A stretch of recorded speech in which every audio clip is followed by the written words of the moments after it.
dedicated to each and every one of you who appreciate a great glass of wine. You know what I mean? It's Monday. Let's raise a glass to the beginning of another week. It's time to unscrew, uncork, or saber a bottle. And let's begin exploring the wine glass. Today, we're diving deep into the world of Cabernet Franc. I had the pleasure of sitting down with Neeta Mittal, the powerhouse behind the Cab Franc Masters in Paso Robles.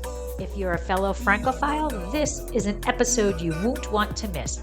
We talk about our shared love for the incredible grape, how it thrives in Paso's diverse terroir, an upcoming 2-day event in March that's an absolute dream for any Cab Franc lover.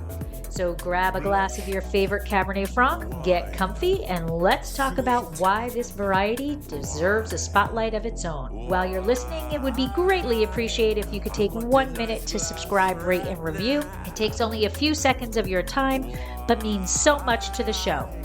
Also, please be sure to check the box for automatic downloads so that new episodes of Exploring the Wine Glass show up in your next up feed. The next best way to support Exploring the Wine Glass is to tell your friends. If you enjoy the podcast, your wine-loving friends will too.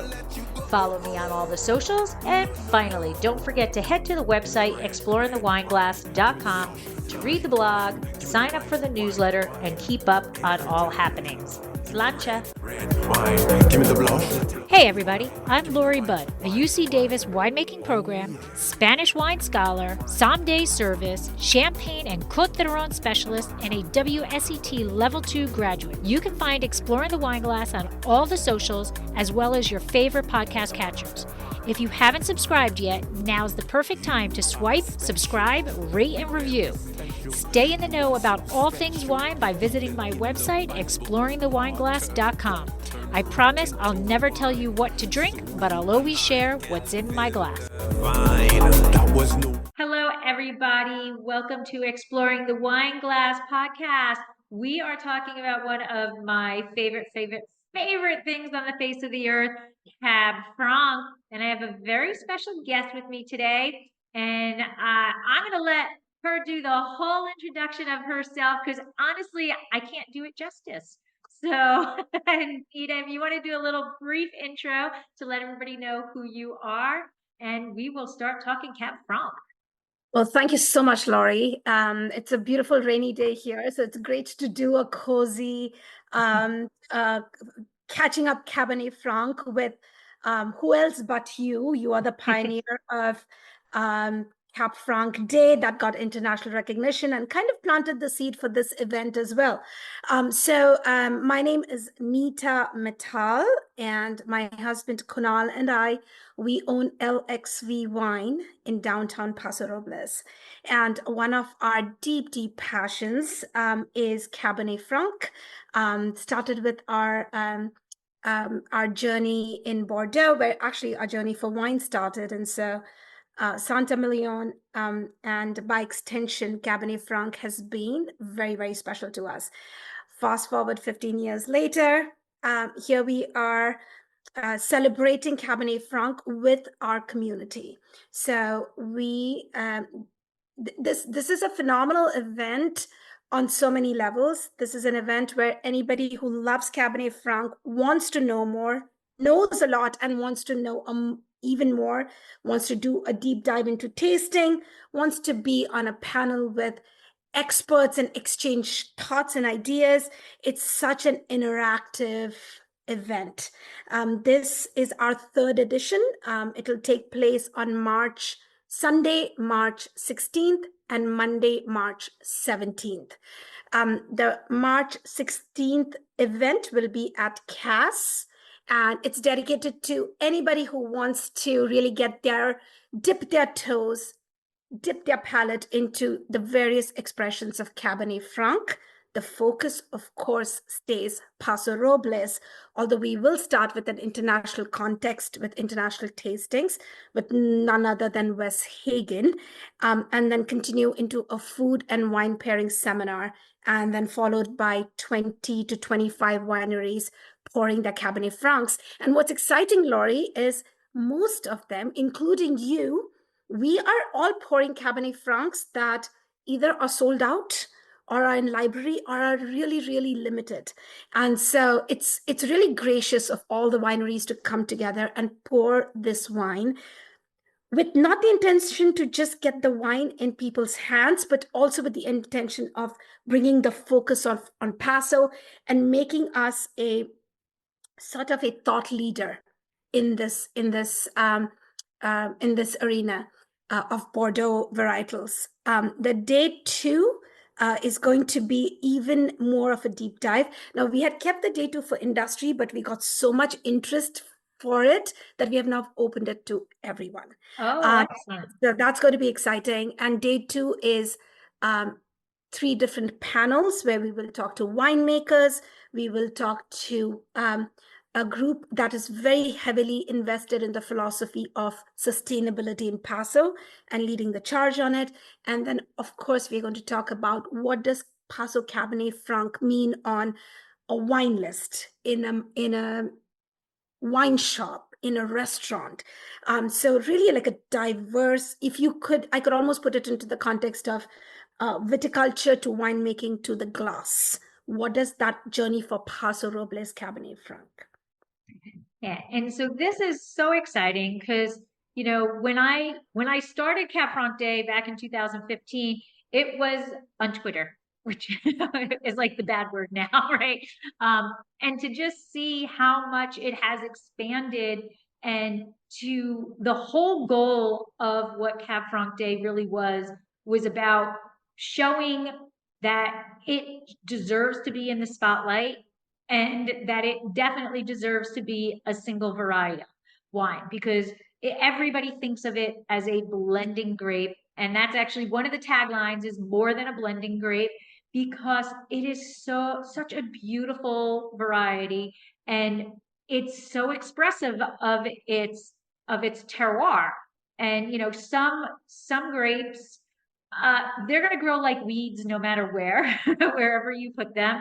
And and there's nothing, not that we're putting things down, but like Syrah is a much easier grape to grow. It's going to go in, it's going to go, and you kind of just go along with it. Cabernet Franc needs a little tender loving care. You need to understand what Cabernet Franc wants, if it's in this type of soil or if it's in this type of soil. And so the wonderful thing about Paso is that we have these 11 districts. And I don't know, I'm putting you on the spot, and so I apologize if you don't know the answer. Do you know about how many of those districts are going to be represented? Good question. I'm telling you, Austin Hope is pouring, and Austin Hope Winery and the person himself really has taken a broader stroke on all the 11 appellations in many of the wines that they do and he does. And so just with that representation, I'm comfortable saying that a fair amount of our AVAs will be represented in Paso. And within that, what's also exciting is that play of microclimates. We have 2 wineries, Brecken, Damien Grindley, amazing, brilliant mind in making Cabernet Francs. His vines are 40, 50 years old, some of the oldest on Central Coast. We did a side-by-side tasting yesterday of his Cab Franc and ours, the LXV Cabernet Franc. Both of them, same appellation, but about, I would say, half a mile distance as the crow flies. Could not have been more different expressions. And that was such a joyous thing to experience. And then to have Austin Hope, Robert Hall, who are leading the charge on sustainability, J-Lore, and then having small producers like Midpoint.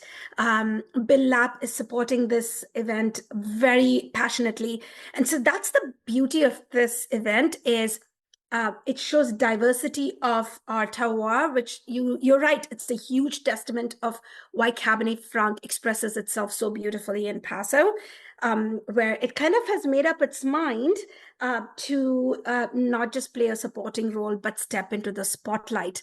But it also talks about the diversity of our community and the unity behind it. We have big guys who have done a fabulous job over the years to put the word out into the marketplace about Paso, about Bordeaux, and then specifically about Cabernet Francs. And then we have small, restless minds like Dracaena, like LXV, like Brecken, like Midpoint, who is also pushing the boundary of the role we can play in highlighting this love that we have for this varietal. Yeah, and it really does, it warms my heart. Like every time I see a group come together for this mission of promoting Cabernet Franc, like just there's so much, I call it Cab Franc love. There's just so much Cab Franc love out there. And as you mentioned, this is the third rendition of the Cab Franc Masters, and the first one that you did 3 years ago was, first of all, I have to kudos again. I've told you personally, but I don't know how you could all put that together that fast and that incredibly. I mean, it was a spectacular event. And then last year's event, you just built upon it. And now I can't wait to see. Now we're at 2 days of celebration of this. So it's just exciting to have somebody to share the passion with. Absolutely. And so you mentioned that the first day is at Cass. Where is the second day also at Cass? The second day is at Robert Hall. Oh, okay. And Okay. needless to say, lots of wine and lots of food on both days. Food is very important for me. So lots of food on the first day with every other seminar, with the grand tasting, past appetizers, grazing boards. In fact, it's very interesting. The grazing board is going to be inspired by the 5 countries that we will represent on the international seminar. We've done that in last year and people really Yes. appreciated that. The food and wine pairing, it's going to be a great play between 5 wines that are going to be blind, and then 5 pairings. And then, of course, the next day we're going to have, along with the seminar, a lunch, a fabulous lunch. So the reason I want to talk about food is not only because I know it's important to keep everyone happy with food, but also it highlights, it underscores the role Cabernet Franc plays in that interaction with food, which makes it so much more versatile than so many other powerful expressions of Bordeaux, and even Rhone for that matter. Absolutely, and that was that was like a perfect segue. I was just about to talk about that. That is one of the positive aspects of Cabernet Franc, and that it should be adored more, and that it should be appreciated more, is that ability to be more food friendly. There's, because of the slightly lower acid, because of the lesser, the thinner skins, which give us that lower tannin level, it pairs so well with so many additional foods than its son, Cabernet Sauvignon, who, somewhere along the line, the Cab in a Slab slogan came up, but it's legitimate because the fat that's in that meat is really needed to cut through those tannins. And we don't have that with Cabernet Franc. There's Cabernet Franc that can stand up to that, absolutely. But because of just the makeup of Cabernet Franc, it pairs with so much more. And I'm sure you get asked it all the time, so I'm going to ask it again. What is your favorite pairing? My answer is always, well, it depends on my mood. So we'll preface it with that. But do you have a favorite pairing with Cabernet Franc? I have an interesting story. A few Valentines back, and it's so appropriate to talk about that since we are here in the Valentine season. I was working the tasting room, so Kunal made me a lobster, and kudos to him because he doesn't even eat seafood, so it was very kind of him to do that. He made me a lobster and paired it with our reserve Cabernet Franc. Oh, wow. The bridge was the herbs. I strongly believe wine does not pair with the protein. Wine dances with the bridge that the protein pair, rather the chef or the person who's making, that is the person who's creating the bridges between the protein and the wine. I like to say this: give me any wine in the world, give me any protein in the world, I will figure it out how to pair the wine and the protein by building those bridges. And that's why Cabernet Franc makes it more versatile, because it's easier to build bridges with Cabernet Franc because it's so versatile and because it's so expressive and elegant and restrained. It is many things at the same time. So building these bridges with many different things is easier with Cabernet Franc. That's why it dances so beautifully across the space. We were in San Diego at a restaurant that carries a wine, and we paired it with hamachi, which was really, really fascinating. And to go from hamachi to lobster to, of course, your steak, slab. There's so many ways we can define beef today. Take an elegant carpaccio, or take a boeuf bourguignon, and the Cab Franc the herbs in the boeuf bourguignon. That's the bridge you're building. The reduction, the savoriness, that's the build we are bridging. So I feel very strongly that Cab Franc can politely dance with so many dishes. Absolutely. There is the thing that I think about Cabernet Franc is there's not very many grape varieties that you can have an entire meal with just a single variety.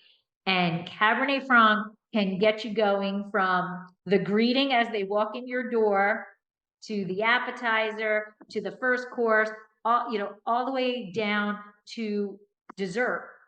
There's a Cab Franc that can go with each of those courses. And there's not a lot of wines that can do that.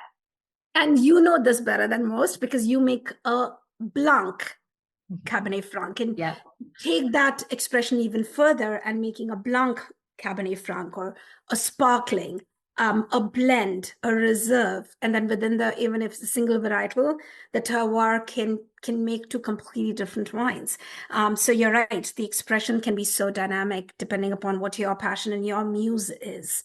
Right. It really is. And each one just has its own expression that it's just, I don't know. There's a reason it's my favorite grape. Now, so we get asked all the time, well, why did you choose Cab Franc to be your flagship or to be your main thing? And our story dates back to before we even really knew wine very well. I mean, you're always learning wine, so you don't ever know, but we were very new to the wine world, and we went to a winery, and the person behind the counter poured us several wines. And sadly, we were very new to the wine world, so all of those bigger, bolder wines that they were pouring were not to our style yet. Our palate hadn't evolved yet, and so nothing was really, hitting our palate. And so the person was like, well, I've got this one wine that I have open because of a club member was here. Do you want to try it? And I always joke that nobody ever says no to an extra pour. And so she poured it for us, and it was mind blowing. It was the best wine we have had that whole trip, the best wine. Like, we were like, this is why we like wine. And we asked what it was, and it turned out it was a Cabernet Franc. And so we were on a mission to find more Cabernet Francs. And back then, there really weren't a lot. This was, in the late 90s, I think, when so there just wasn't it out there. And we always said, when we start, if we do this and we wanted to start our winery, this is what we're going to focus in on. But I mean, that in itself, I think, is always an interesting story, but yours goes to the birthplace, basically, which again, Cabernet Franc actually technically is a Spanish grape. It was found at the base of the Alps in Spain, and then it found its way to Bordeaux. And that's where you discovered it, right? A lot of us, we all have that stories, that one wine that changed us, the one wine that changed the course of our lives, especially us winemakers, right? Who weren't born into this. For me personally, it was Sangiovese. That's a story for a different day. But from the Kunal and me together, there was we were in the city of Bordeaux, and anybody who's been to the city of Bordeaux, in the heart of it, there are these small by lanes with wine shops, and you seat outside, and there are students and young people around you. There's a lot of noise. There's a lot of joie de vivre, so to say, in the air. And Kunal and I were sitting, and we had this glass of Saint-Emilion, or Saint-Emilion, as they say, in between the two of us. And I think sometimes it's so much more about the context than it's about the content. And I think it had a lot to do with that moment where we were in our relationship, just kind of figuring our romance and our relationship, because we are from India, we did not grow up with wine. And so it was very interesting I always joke about it. It's like a menage a trois between me and the wine, because we really kind of happened at the same time. And so to us, that was very special. And that really created a lot of intrigue around what was in the glass. And, when in Bordeaux, you talk to somebody, the wine shop owner, and his rendition of what was in the glass was just so poetic and so beautiful. We hadn't, the idea was to go to Saint-Emilion the next day, but it was like he transported us and, talked about the valley and the plateau and the UNESCO heritage, and just made us fall in love. And, when you're in those initial days of falling in love, you fall in love with everything that's happening around you. And then going to, fast forward, this happened almost, like, I would say 20 years ago. And then fast forward to a couple of, like even today, we today make wine in Saint-Emilion. And that to me it's that romance has come full circle. And Kunal is pushing hard to work with our the chateau that we work there. It's a Grand Cru Classé chateau, and we work with them, and he's pushing really hard for them to do 100% Cabernet Franc. I don't know quite if they will bend the rules, but he's determined. He's like, I'm going to get them to do 100% Cab Franc. But that's our love for Cabernet Franc. It has a lot to do with where we started, the context, the journey so far, and just kind of being able to bring it back full circle, back to Saint-Emilion. Yeah, and when I was in Bordeaux, I've been to Bordeaux a couple of times, and one day we toured. Actually, each day we were there, they took us to a different region, right? But Saint-Emilion is, when I arrived there, the smile went on my face, my cheeks hurt from just the constant smiling. And each chateau that they took us to was more magnificent, and not necessarily because it really was more magnificent. It just was that sensation that whatever was happening around me was building on top. And it was like bursting at the seams by the end of the day, I couldn't contain it. And it was just pure love. And the only other city that has ever done that to me was Florence. Florence was the same way. Just walking through, that emotion of that area just cut. I don't know if there were, if I don't know, infrared or whatever, they could see like the lights just hitting me and building it up. But Saint-Emilion is just the cobblestone streets and the narrow walkways and the wine shops, and there's just something special about the area. There's just And the legacy, right? We visited Cheval Blanc, and they tag every vine that goes into the ground. Yeah. That dedication to that kind of endeavor makes Cheval Blanc what it is. One of my favorites there is this place called La Consciente. It's right kind of across from Cheval Blanc, but it's just on the other side of the road to make it into Pomerol, but it's literally there. And I think that's what makes Cheval Blanc so interesting, is because it's on the edge of Pomerol and Saint-Emilion. But La Consciente, we visited them last year as a delegation from Paso, and they are doing this experiments of sending balloons up into the air with salt that burst over a cloud to disperse hail. that spirit of community, not only is it about history, it's about them understanding their place in history and continuing that legacy.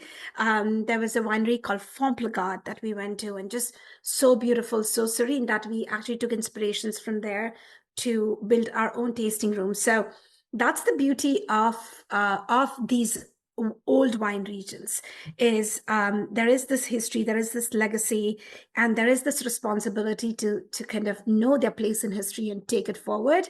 And I think that's exciting for Paso too, because then now we're kind of on chapter one of our history and where we are. And I think that's exciting for all of us who are trying to do something to etch a line in this, Right. to know that probably this might go somewhere down in history. And that's exciting. Like the Cabernet Franc Day, the Cab Franc Day. You started in 2015, it's internationally embraced, and now it shall stay Cabernet Franc Day for eternity. And that, to etch that line in the history of Paso, that's a big deal. Absolutely. And so bringing it back to Cab Franc Masters, right? Are you able to tell us the at least the regions, if not Yes, necessarily absolutely. the wines that will be the international ones? So the international ones are going to be very classic. We are going back to the basics again this time. So it's going to be Bulgari. No, pardon me. It's going to be Bordeaux. It's going to be Loire. We are debating between Chinon and Bourgogne for the Loire region. It will be Argentina. So that's going to be exciting. And then we are going to seek something from Bulgari, Tuscany. They're doing beautiful Cabernet Francs. And then we're going to compare it to Santa Barbara. And that's going to be interesting, just to see our neighbor right down the street, right, expression of that wine as well. And Wes Hagen, if you've ever attended a lecture with him, God, I wish he could do every interview for me. He captures the beauty and essence of everything that he does. And with him, it's always a deep dive, not only in that specific thing that's in your glass, but somehow he'll take you back to history. He'll take you back to the muse. Then Greek mythology gets involved. And he has a narrative, he has a story that you cannot help but fall in love with what's in front of you. Yeah, he is an incredible narrator, host, person, all around everything. He's got so much going on that is just intriguing there, about him. And the knowledge, I don't know. Yes, he's brilliant. And then followed by the food and wine pairing seminar. Now thereon, our journey is purely Paso. And so there will be 5 wines, again, blind, with 5 different bites. And the bites, the way we created these bites, were not based on any, appetizer or dessert. No, the idea was the context, because you usually open wine in a context. Either it's a celebration, it's a romantic dinner, sometimes it's a picnic, sometimes it's a Sunday supper. And so we are creating 5 different contexts and creating bites in those contexts and seeing how these different wines will play. And what you said earlier, to your point, Cabernet Franc is one of those wines that will pair right from the beginning to the end. So this will be a great way for people to experience that. And then we go into the grand tasting with all of our favorite wineries. And the best thing is they're all who have been participating in year 1 and year 2. So it's like the same group is moving forward. It's a Cab Franc family. The Cab Franc family. They will, and Chef Charlie of Cass, of course, again, he will have past appetizers for pairing. And there will be the grazing station. Now, you can just buy tickets just to the grand tasting, or you can buy tickets for the whole day.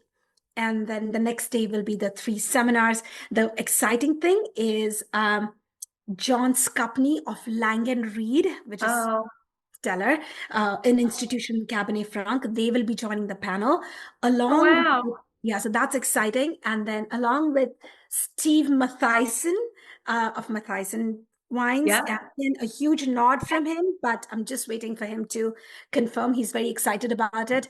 So to have them, and then also is our friend Stephen Merceau. Stephen Kent, who's going to join one of the panels. And so the next day is going to be, that's going to be very permeable. You give, you take. It's really very interesting and interactive. Right. Oh my God. I love all three of those people. Stephen and we talk on a somewhat regular basis.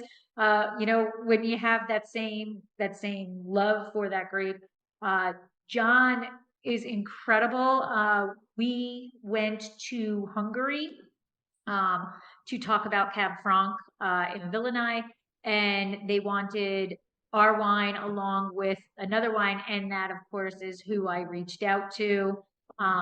So we brought his wine along with us to Hungary. It's just, that's a phenomenal, phenomenal panel, and that I can see why there's more interest than just industry who wants to be there. Yeah. Absolutely. And we're keeping the format very discussion oriented than a discourse. It's going to be very interactive. And actually the panelists are excited about that. Yeah, it is that is beyond an exceptional panel. That is exciting. And I'm coming. I still haven't got my ticket, but I'm coming. That's Just okay. know And we have coming. for industry, if you're industry, it's only $65. So it's really a great way to participate in this and to hear or be in the company of all of these guys, and they are going to bring their wines to share as well, along with all of our Paso people who will be on different panels. So it's going to be a great celebration. Yes. Absolutely. And so let's talk about how people can get the tickets, the website, how they can get the tickets, how much is the tickets for the first day, things like that. So if you do the whole day, which is the international seminar, food and wine pairing seminar, the grand tasting with the food pairings, that is $185. If you do just the grand tasting, it is $115. If you are a part of the one of the sponsor wineries, then there is a code. Our sponsor wineries are listed on the website. So if you're part of any of those clubs, just ask those wineries and they'll tell you the code. So there is a discount for sponsoring wineries for their club members. And then for the next day, it is 65 for industry, 95 if you're not industry. So we looked at other events, and we wanted to come very competitive only because one of the reasons why this is successful is the wine community that gets behind it. So we want to make sure that it's not a high barrier for anybody who wants to enjoy this. And the website? cabfrancmasters.com. Again, it's cabfrancmasters.com, or hashtag Cab Franc Masters if you want to look us up on social media, or just Google Cab Franc Masters and we should be the first ones. If you have any questions, my email is on the website as well. So the next month of mine is dedicated to this event. So feel free, you will not be burdening me with questions. Feel free to email me at Neeta, Neeta, at lxvwine.com. Neeta at lxvwine.com. I wish I could give my phone number away, but no, that's okay. You don't want to do that. You don't want to do that. But that will also, that information, I will link that in the show notes. Oh, that's so fantastic. People will be able to click right in the show notes and what I would be more than happy to do is, after this call, I would love to share the code with you as well. So any of your listeners, if they want to use that code and book the ticket, you've done so much for Cab Franc. That's the least we can do, is offer that to your fan base and to your listeners. Oh, well, thank you. Thank you. Absolutely. We've been talking it up in the tasting room and people are excited. And I have people who have been coming in and have been to the previous one. So that right there shows you what a great event it is, because people, it's not a one and done for them. They want, the next version of it. They want more and more and more. So yes. But I want to thank you. Oh, go ahead. No, I was just going to say people who have come this time, that's why we changed it up. We did the food and wine pairing menu. We did the second day for that reason is I want people who are coming this time to say, okay, what else can I do? And of course, there are a couple of wineries, 3 new wineries that are participating as well. So that should be exciting. Oh, Yes. excellent. Yes. Oh, ooh, we got new ones. And it is funny because every time we see another winery say, oh, we produce, Cabernet Franc, we're like, oh, who's this? And we're like, all right, very, very nice. So it's really exciting to see more and more wineries producing it. In fact, we were bottling our spring wines yesterday. Thank goodness not today, because the label would not stick if we were bottling today. Right. But on the list of bottle, in lineup for the bottling, there were 3 other wineries who were bottling Cabernet Francs. So Wow, it that's was, yeah, interesting. it was exciting to see more, I'm like, hey, look at this. This is, more and more people are recognizing it, which is fantastic, but also then makes it more difficult to get Cabernet Franc, the group. You know, But it's yeah, we actually had to sort of do spec planting in Willow Creek for about 12 acres of Bordeaux. A lot of that is Cabernet Franc and some Merlot for that reason. You do not have because everybody is now getting interested in Cabernet Franc. Those Cab Franc grapes are getting rare and rare, which is what we want, right? right. We want people to get up and notice and cherish this, and it's I think it's slowly but surely etching its way ahead into the spotlight. So that's amazing. It absolutely is. And I'm seeing more and more articles of things written about it. Frank, a lot of play on the frank part, frankly this, frankly that.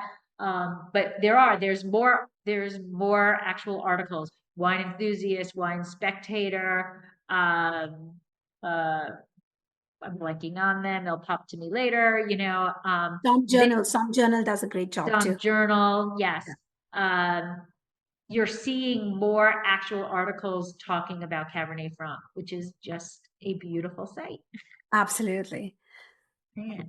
But I want to thank you for coming on, and I want to thank you for doing all of this organizing and everything for the Cab Franc Masters. It really does, like I said, it warms my soul to see all of the passion that goes in and to walk into a room and see all of these people who have so much Cab Franc love.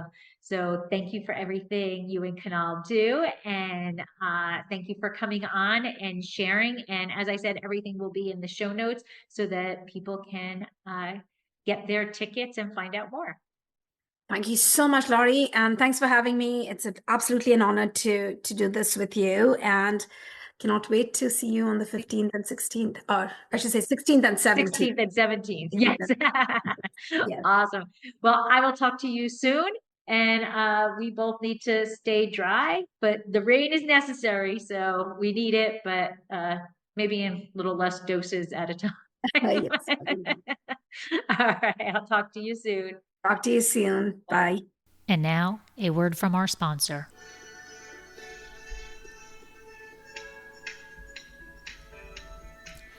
Looking to be in the know about Dracaena wines? Want to be the first to know about our new releases and special offers? All you need to do is sign up for our newsletter. There is no commitment necessary, and I promise you we won't spam your mailbox with loads of messages. Need another reason to sign up? Quite possibly the best reason? You'll immediately get a discount code for 10% off your first purchase and be privy to newsletter-only discounts. Let Dracaena Wines turn your moments into great memories. Visit our website, www.dracaenawines.com, or use the link in show notes to sign up. It will take you less than a minute, but the rewards will last a lifetime. This has been another episode of Exploring the Wine Glass. Thanks for listening. If you have suggestions on what topics you would like me to discuss, please reach out on social media.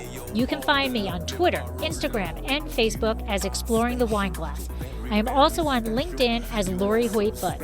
Of course, you can always email me at exploringthewineglass@gmail.com. and sign up for my newsletter at exploringthewineglass.com. If you enjoyed what you heard, please rate, review, and subscribe to help others find me more easily. And most importantly, tell your wine-loving friends, because if you like the podcast, they will too. Podcast music is Wine by Kevins. Until next week, slancha. There is always time for a good glass of wine.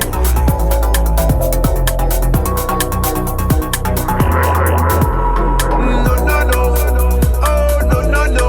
Never let you go. Oh, oh. No, no, no. Never let you go. Oh, oh. I want a nice glass right now.